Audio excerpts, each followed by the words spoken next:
नमस्कार, आप देख रहे हैं रिपब्लिक भारत। किसान आंदोलन पर सबसे बड़ी कवरेज सबसे बड़ी टीम के साथ लगातार ग्राउंड से जारी है। मैं मौजूद हूँ इस वक्त ग्वालियर में, जहां पर पहुंच चुके हैं कृषि मंत्री नरेंद्र सिंह तोमर। उनके साथ बीजेपी के राज्यसभा सांसद ज्योतिरादित्य सिंधिया भी मौजूद है। क्या कुछ कहा जाता है नरेंद्र सिंह तोमर की ओर से, इस मंच पे कैसे विश्वास जताया जाता है, ये बहुत अहम है। लेकिन इस तरीके के 5 आयोजन किए गए बीजेपी की ओर से।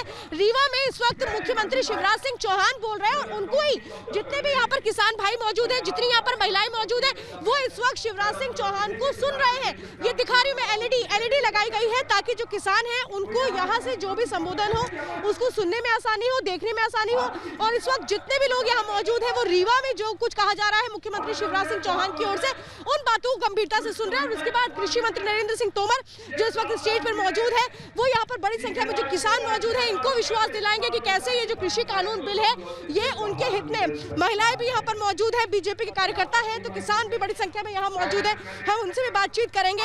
लेकिन किसानों का ये जो आंदोलन है, क्या ये खत्म होगा? ये जो किसान है, क्या ये जो दिल्ली में किसान बैठे हैं उनको यकीन दिला पाएंगे कि उनको आंदोलन खत्म कर देना चाहिए? दरअसल बीजेपी का मकसद यही है इन 5 अलग अलग जगहों पर महासम्मेलन के जरिए, ताकि ये जो एक डेडलॉक है यानी गतिरोध बना हुआ है 21 दिनों से, ये खत्म हो पाए। सबसे बड़ी तस्वीर इस वक्त मैं आपको ग्वालियर से सीधे दिखा रही हूँ, जहाँ ये महासम्मेलन का आयोजन किया गया है, किसान महासम्मेलन।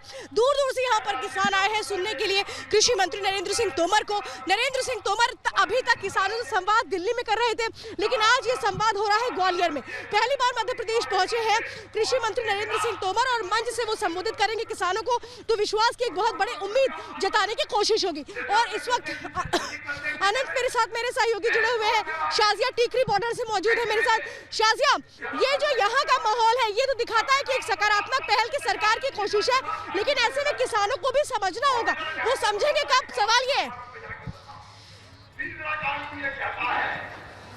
बिल्कुल, बड़ा सवाल यही है कि आखिर किसान समझेंगे कब, हालात सामान्य होंगे कब। आज 21 दिन का समय हो चुका है, लेकिन हालात 21 दिन से जस के तस बने हुए हैं। मैं टिकरी बॉर्डर पर इस वक्त मौजूद हूँ, टिकरी बॉर्डर की तस्वीरें दिखाती हूँ। ये बैरिकेडिंग्स अभी हटाई गई थी, ये बैरिकेडिंग्स हटाई गई थी क्योंकि यहाँ पर एम्बुलेंस फंस गई थी। आप सोचिए कि बार बार हर दिन ऐसा हो रहा है कि वहां से आने वाली इधर जो एम्बुलेंस आती है वो फंस जाती है, जिसमें पेशेंट होता है, स्थिति अच्छी नहीं होती, लेकिन एम्बुलेंस फंस जाती है। अभी जो एम्बुलेंस यहाँ से गुजरी है उसको कुछ क्षण वेट करना पड़ा, ये बैरिकेडिंग्स हटाई गई, फिर बीच का रास्ता निकाला गया, उधर की साइड से एम्बुलेंस निकल कर गई। तो समझिए कि दिक्कतें बहुत ज्यादा हो गई है। 21 दिन का समय बीत रहा है, हालात संभलने का नाम नहीं ले रहे हैं। यहाँ देखिए, ये टिकरी बॉर्डर है जो कि हरियाणा को दिल्ली से, दिल्ली को हरियाणा से जोड़ता है। हजारों की संख्या में किसान आंदोलन कर रहे हैं, पूरा का पूरा रास्ता यहाँ पर ब्लॉक हुआ पड़ा है। आप देख सकते हैं किस तरीके से लोहे की तारों और कांटों के जरिए, बैरिकेडिंग्स के जरिए इस पूरे इलाके को ब्लॉक किया गया है।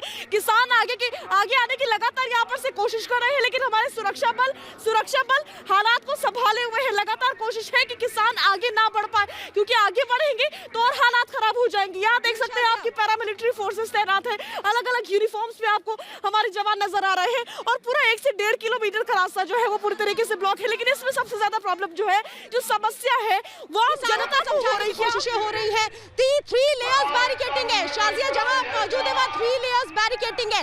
लेकिन सरकार और किसानों के बीच जो बैरिकेडिंग विपक्ष ने पैदा कर दी है वो कैसे हटेगी, सवाल ये है। और अब मामले को सुलझाने के लिए सुप्रीम कोर्ट ने देखिए किस तरीके से नोटिस जारी किया है, किसान संगठनों को नोटिस जारी किया गया, केंद्र सरकार को नोटिस जारी किया गया, कहा गया है कि कोर्ट में आकर के अपनी बातों को रखा जाए। ये बड़ी खबर आज हमें उस वक्त सुनने को मिली जब इस पूरे मामले को लेकर के सुनवाई हो रही थी।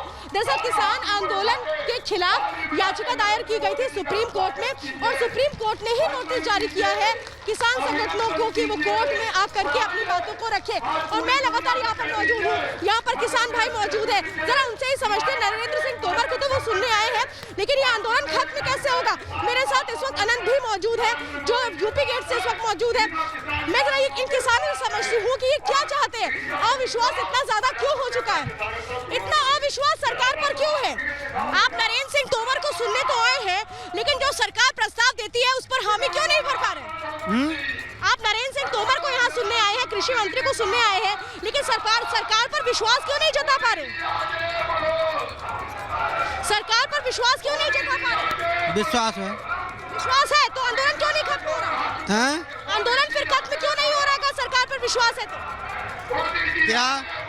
सरकार पर विश्वास है तो आंदोलन खत्म क्यों नहीं हो पा रहा? फिर फिलहाल यहाँ आवाज आवाज बहुत तेज है, शायद इसीलिए सवाल नहीं कर सुन पा रहे।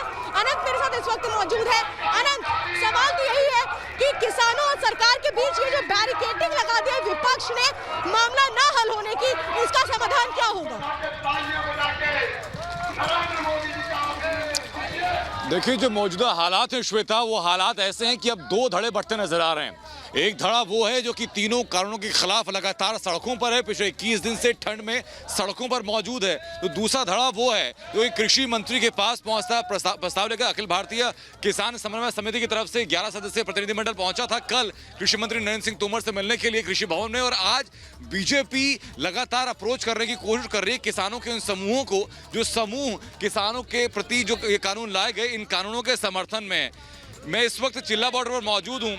यहाँ जो लोग मौजूद हैं मैं उनसे जरा बात करने की कोशिश करता हूँ। पाजी ये बताइए, सरकार कह रही है किसानों के हित में मामला है, तो किसान को यकीन क्यों नहीं है? तो किसान को यकीन इसलिए नहीं है कि पहले भी इन्होंने बहुत तसल्ली दी कि 15 लाख खाते में आ जाएगा। पुरानी बातें छोड़िए, अब तो आप किसानों के हक के लिए है ना? नहीं, किसानों के लिए तो वो पहले जो जुमला दे सकते हैं, तो क्या आप जुमला नहीं दे सकते? सरकार ने ये कहा कि जो किसान शुरुआत में 3 मांग लेके आए थे, एमएसपी को लेकर के, मंडियों को लेकर के और कॉन्ट्रैक्ट फार्मिंग को लेकर के, उन तीनों चीजों में संशोधन के लिए हम तैयार हैं। तो फिर बिल वापसी की बात क्यों अटकी हुई है? सब लोग नेता जा रहे हैं, ये संशोधन करने को तैयार होते तो हम बात न मान लेते। तो लिखित आश्वासन दिया ना सरकार ने? तो कहाँ किसी किसान को लिख के दे दिया? सरकार की तरफ से सर लिखित आश्वासन दिया गया, किसानों को पहुंचाया गया, नरेंद्र सिंह तोमर की तरफ से लिख के दिया गया था। भाई हमारी समझ में तो नहीं आया, हमको तो कहीं हमारे लिख के। आप लोगों तक ये जानकारी नहीं पहुंची कि सरकार ने लिखित में आपकी बातें मानी थी? देखिए, ऐसा है, लिखित में जो जानकारी मिली है उन्होंने केवल अपने सुविधानुसार दिया है। हमारे किसानों के हक में कुछ भी उन्होंने ऐसा लिख के नहीं दिया है। अगर हक में कुछ भी लिख के दिया होता तो ऐसा नहीं, किसान इतना बेवकूफ नहीं है जो यहाँ बैठा हुआ है। बात अगर मैं गलत हूं बताइएगा मुझे, एमएसपी की बात आपकी थी, मंडी की बात थी और कॉन्ट्रैक्ट फार्मिंग की बात थी। इन तीनों चीजों पर आपकी बात को सरकार ने माना, पर हमारा जो मेन मुद्दा था स्वामीनाथन आयोग का गठन करना, किसान आयोग लाना, ऐसा कुछ तो सरकार ने कभी नहीं कहा है। आज सुप्रीम कोर्ट में सुनवाई हुई, सुप्रीम कोर्ट की तरफ से कहा गया कि सरकार एक समिति बनाए जिसमें किसानों का प्रतिनिधिमंडल भी शामिल हो। उस समिति के ऊपर अब आप उम्मीद करते हैं कि समिति बहुत अच्छा करेगी? बहुत बढ़िया है, बनाए तो कम से कम कुछ आगे कदम बढ़ाए तो ये तो बहुत अच्छा है। बाकी बात रही सुप्रीम कोर्ट की, तो उनका तो हम सभी सम्मान करते हैं। जरा मैं दर्शकों को बता देती हूँ अनंत, ये सबसे बड़ी खबर आज की है कि सुप्रीम कोर्ट ने कहा है कि इस मामले को लेकर के समिति बनाई जाएगी अनंत, और उसमें केंद्र सरकार के नुमाइंदे और किसानों के प्रतिनिधि शामिल होंगे और उसके साथ साथ कुछ और लोग भी शामिल होंगे। अनंत, ये बड़ी खबर इस वक्त हम बता रहे हैं कि सुप्रीम कोर्ट ने एक तरफ तो किसान संगठनों को नोटिस जारी किया है, केंद्र सरकार को नोटिस जारी किया, लेकिन दूसरी तरफ समिति भी बनाई गई है सुप्रीम कोर्ट की ओर से, और उस समिति में केंद्र सरकार के नुमाइंदे होंगे तो किसानों के नुमाइंदे भी उसमें शामिल होंगे, और समिति के जरिए कैसे इस डेडलॉक को खत्म करने की कोशिश की जाएगी। अब ये समिति क्या एक निष्कर्ष तक पहुंचेगी, ये समिति क्या एक हल निकालेगी, ये देखना बहुत अहम होगा। हम लगातार ग्वालियर में मौजूद है और यहाँ से मैं तस्वीरें दिखा रही हूँ। अब इस वक्त ज्योतिरादित्य सिंधिया इस वक्त मंच पर बोल रहे हैं, वो क्या कुछ कह रहे हैं उसको सुनने के लिए यहाँ के जो लोग हैं वो इस वक्त बेकरार है। लेकिन सवाल तो यही है कि ये जो डेडलॉक है ये खत्म कैसे होगा? सवाल तो ये है, ये समाधान कैसे निकलेगा, निष्कर्ष कैसे निकलेगा? और इस वक्त ज्योतिरादित्य सिंधिया जो ग्वालियर में किसानों को संबोधित कर रहे हैं, और उसके बाद नरेंद्र सिंह तोमर, कृषि मंत्री नरेंद्र सिंह तोमर किसानों को संबोधित करेंगे। ये बड़ी तस्वीर हम ग्वालियर से यहाँ पर दिखा रहे हैं, जो बड़ी संख्या में जितनी दूर तक आप देखेंगे किसान मौजूद है। ये मुरैना, दतिया, शिवपुरी, ये वहाँ के किसान मौजूद है, ये चंबल संभाग के किसान मौजूद है। लेकिन ये किसान विश्वास अगर जताते हैं तो यही किसान क्या दिल्ली में जो किसान बैठे हैं आंदोलन पे, उनको एक आश्वासन दे पाएंगे, उनमें एक विश्वास जता पाएंगे कि इस बिल के साथ समर्थन हमें देना चाहिए। ये बहुत अहम है और यही तस्वीर आज देखनी भी है। शाजिया मेरे साथ मौजूद है। शाजिया, मंच पे मैं देख रही हूँ ज्योतिरादित्य सिंधिया ने बोलना शुरू कर दिया है, लेकिन सवाल तो यही है कि संवाद का ये जो रास्ता है ये तो 6 बार भी तय हो चुका है, लेकिन समाधान नहीं निकला। इस बार क्या मान के चले कोई एक रास्ता निकलेगा सुप्रीम कोर्ट की उस समिति की ओर से जो बनाई गई है?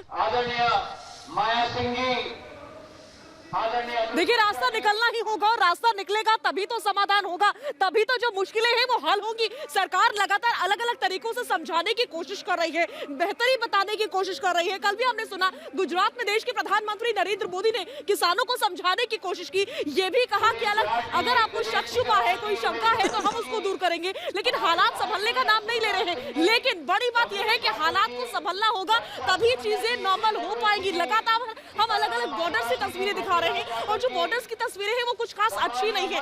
आप इस वक्त मौजूद हैं मध्य प्रदेश में, लेकिन मैं दिल्ली और हरियाणा को जोड़ने वाले उस टिकरी बॉर्डर पर मौजूद हूँ जो कि बहुत ही ज्यादा इंपॉर्टेंट है दिल्ली के लिहाज से, हरियाणा के लिहाज से, क्योंकि इसी बॉर्डर के जरिए चीजों का आदान प्रदान होता है, इसी रास्ते के जरिए एम्बुलेंस गुजरती है